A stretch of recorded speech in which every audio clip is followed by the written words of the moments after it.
முஸ்லிம்களுக்கு 5 கடமை இருக்கு. 6வது கடமையாக ஓட்டு போடுவது ஜனநாயகத்தில் கடமை. அதை நிறைவேற்ற வேண்டும் என்று அப்பொழுது நாங்கள் திமுக கூட்டணியில் இருந்தோம். திமுக கூட்டணிக்கு திமுகவுக்கு ஓட்டு போடுவது 6வது கடமை என்று நான் சொன்னதும் இல்லை.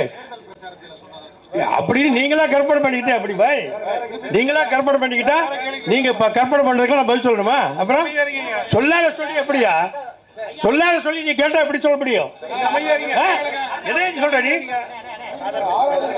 இல்ல சொல்லாத விட்டு நீயே கேட்டா எப்படி சொல்ல முடியும்?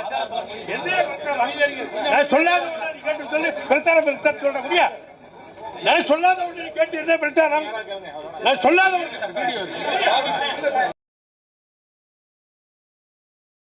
செய்வது எப்படி பரலு கடமையோ, நோன்பு நோற்பது எப்படி பரலு கடமையோ, நபிகள் நாயகம் பேரை கேட்டால் ஸல்லல்லாஹு அலைஹி வஸல்லம் என்று சொல்லுவது எப்படி கடமையோ, அதே மாதிரி இந்த ஜனநாயக முற்போக்கு கூட்டணி வெற்றி பெற செய்ய வேண்டியது இந்த தேர்தலில் நமது பரலான கடமை.